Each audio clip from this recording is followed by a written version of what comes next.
This video will demonstrate the belt change process for Dorner's AquaGard 7350 series belted conveyor. First, if required, remove the guides.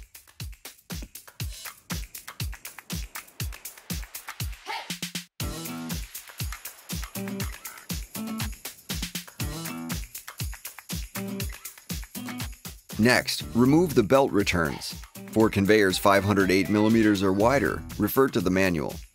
Loosen the nut and rotate the return clip up on both sides of the conveyor. Remove the puck, stub shaft, and spacer from the return bracket. Place temporary support stands as needed.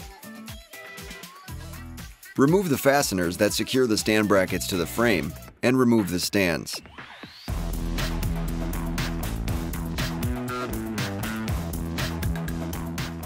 Lift the idler and tip-up tail to relieve belt tension, and then remove the belt from the conveyor.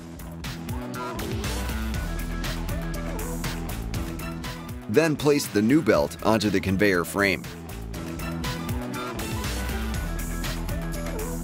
To lower the idler tail, push the idler tail to its maximum up position and move the locking lever up to disengage the lock. Then lower the tail slowly.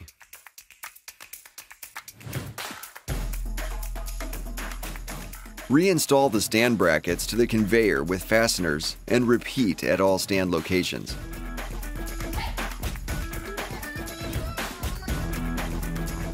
Place the stub shaft through the puck and spacer and install onto the return bracket. Rotate the return clip down against the shaft on both sides of the conveyor and tighten the nuts.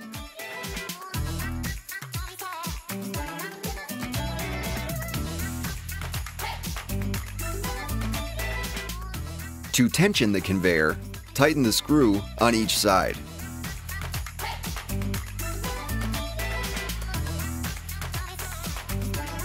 Next, we'll reinstall the guiding. Attach the mounting block to the conveyor side with the screw provided. Install the guide into the slot of the mounting block and tighten the screw.